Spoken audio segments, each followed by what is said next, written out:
আমাদের ভাইরা মরে নাই, তারা জীবিত আছে, তারা জান্নাতের ফল খাচ্ছে।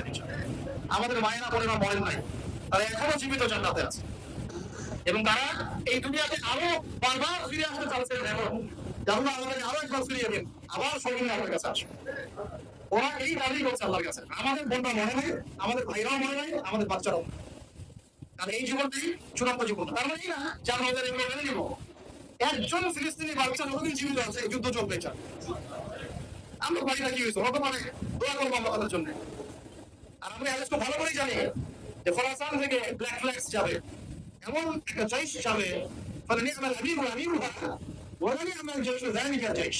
কতই না উত্তম সেই বাহিনীর আমির, আর কতই না উত্তম ওই সেনাবাহিনী। আল্লাহ নবীজি বলছেন তারা যুদ্ধ করতে করতে করতে করতে বাইতুল মুকাদ্দাস পর্যন্ত জয় করবে, পৃথিবীর কোনো পরাশক্তি এটা খাবে না। আর যদি সেটা এই বিশ্ব হয়, তাহলে আমরা বুঝতে পারছি এটা কেন। যদি সেটা